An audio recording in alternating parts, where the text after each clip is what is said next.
G'day everyone, it's Anthony and Steve from Elysian Forge. This is our first update for a while, a long time coming, and a few things to go through. So first of all, I'd like to say sorry for taking so long to get this information out to you, and thank you so much for your constant support. Lots of messages, you guys are excited and pumped for our products, and that keeps us going and keeps us focused, so that's really appreciated. And essentially we'll run you through what's been going on, what we've been doing, and what the outlook looks like. So firstly, we said that we would be aiming for April to start delivering. I don't think we're going to make that deadline, I'm sorry everybody. I don't think we have a date that we're specifically certain that we can make in terms of delivery, but we are working on it as hard as we can. The other thing is, sorry that this has been our first update since the end of the campaign. The main reason is that we spent quite a while actually after the campaign looking at external manufacturers. We did a lot of work trying to make models and things to send to manufacturers to have them made for us, but in the end they weren't able to help us in the way that we thought they were going to be able to. So we ended up unfortunately wasting a little bit of time on that in hindsight. So now we've taken on ourselves to build everything and produce everything, and so we basically didn't have really enough to show off as early as we thought we were going to. So we had planned to be in contact more or less the whole time, but we thought we'd wait until we have enough to be able to show off so that you guys can have something to get excited about. And unfortunately it's just taken us longer than we thought it was going to. So we've since the manufacturers didn't work out, we had some feedback from our original prototypes with the expanded urethane. In cold weather and such, it was often a bit too hard on the body, and it's not what we want. We want our products to be as durable as well as fun to use for all players. So we spent a lot of time also working on new kinds of materials for the blades, and that's also been taking a bit of time, but we are pretty happy with what we've got at the moment. So show you some. So one example is just that we've tried to use a carbon fiber blade instead of our fiberglass blade. The jury's out on that. We'll show you the testing videos once we're sure whether we will use that or not. It's a lot stiffer than the fiberglass was, but unfortunately it's surprisingly maybe it's not quite as strong as the fiberglass. So everybody thinks carbon fiber nice and strong. It is strong for its weight, but for a given size it's actually a little bit weaker than the fiberglass. So we have yet to decide whether we'll use the fiberglass in the end or the carbon fiber. Yeah, so we've been perfecting the workshop and getting it set up for larger scale production, so we can make all the weapons once they're all ready and set up. We'll be able to smash through them really quickly, and that's getting very, very close. But we also did want to show you a few of the other things we've been working on. In parallel to all of the workshop improvements, we've also been working on additional products that we talked about at launch. We didn't have prototypes for. So one of those is the naval saber, or cutlass. So you can see this is the dish guard. Very nice and shiny. You can see there, really good hand protection.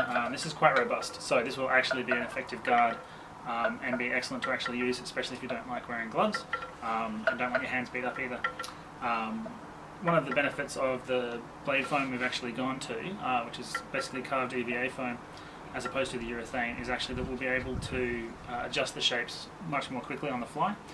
So whilst we've got the 1796 pattern blade geometry here, it won't be a lot of work or time to adjust that, make it a thicker blade, tipped back like a traditional cutlass, or many other shapes. Also with our axes and such, so this is our Dark Age axe from the Possible campaign, but like we said about how easy it is now to make different shapes, is we'll be doing different kinds of beards, like a much squarer beard, and also the Dane axe, which was well asked. Lots of people want a Dane axe because obviously it's an amazing axe. So it's not going to take long for us to be able to develop those additional products and get them to you. So we've discussed it, and we're going to be in touch to confirm your possible orders. So finishes on the hand guards, anything like that, but obviously we're going to throw in your new options. So all the stuff that we've completed will now also be there as an option for you, such as the Carabella or the naval saber guard. We've also made a couple of other interesting products that we hadn't really planned to. So for example, this one here, this is a Carabella hilt. This design sort of bridges the gap between Turkish and Polish saber hilts. It's a very interesting design and really beautiful. Didn't take us very long, it wasn't very difficult, but it was really interesting for us to try a slightly different style of hilt. So this one's a little bit thicker down the bottom, it flares outwards this way and this way. So it's got a little bit more weight at the pommel end, and it feels really interesting. It's very different from our other pommels, from our other grips, but it's a really fun one. So we have updates to some of our older products as well, like the tsuka for the katana. Our older tsuka was only really katana size. We couldn't really make tanto or other sizes. We kind of hacked them together, but we really need to update that so that we had a really professional version for all of those lovely Japanese weapons. This one here is a real ray skin.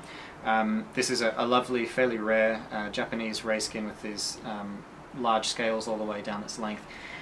We'll be offering that in its raw or wrapped, so it could be just the raw ray skin if you'd like that, and you can wrap it yourself, or we can wrap it for you. It depends what you'd like. This size is anything. It's good for anything from a tanto up to a full nagamaki length, so it's really interesting. That's cool. Similarly with the tulwar, so you recall our Indian tulwar. This was the original one we did, cast off an original antique. But obviously that's iron, so when we made it in the rubber it was a bit too floppy. Still did the job, but it wasn't as high quality as we wanted. So this is our redesigned version. Same shape, obviously much thicker in the knuckle bow and particularly the dish guard. Same hand feel, still grips the hand really well, and like the dish guard on the cutlass, really strong knuckle bow and really strong quillins. So you can actually use these swords how they were designed and use the quillins for trapping and binding and such. So we've also been looking at making some slightly more complicated shapes or more custom shapes with the new EVA foam process that we're using. So while we were experimenting with those shapes and some of the coatings, I made this custom job for myself, not for anybody else. So we are able to make these fairly easily and make other custom shapes fairly easily, so that's something we'll be looking at in the future, although not until all the rest of our orders are done, of course. So I hope you guys are excited over the new season like I am. This is a bit of fun, this one. Really like it, and we'll maybe have a review video of this weapon. I think it's a really interesting weapon. I'd be probably reviewing it in the future, I think.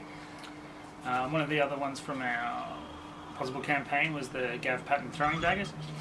So Gav Pearce was one of the founders of the LARP group, the 100 Swords. Fantastic guy. He made these daggers, which is just 2 sheets of floor foam and wrapped in tape. He was able to put them out really quickly, which as the club started was excellent, so lots of people could get their hands on throwing weapons. He unfortunately passed away last year, so to honour him we wanted to do a proper redesign, make it look like a proper finished product. So you can see this is the design. Keeps the same geometries, nice leather wrap, hollow ground edges, really makes it pop, makes it look great. Also you can see the runes there say Gav on that side, and Thak, which is Old Norse for thanks, just something to honour a really great guy. So once again, thank you for your patience. We'll have more updates soon. We will do things like announce the winner of the 2018 photography competition, and we'll have some results from our 3D modelling, things like handling characteristics. There are things that I learned doing that I had never heard anybody talk about, so we'll have videos to update you soon. And we'll try to stay in better contact than we have in the last 6 months or so. We'll let you know as soon as we complete a major design. We'll show that off, and we'll allow you to choose and change between designs before you actually before we start delivering them to you. Thanks so much. Cheers. Thank you.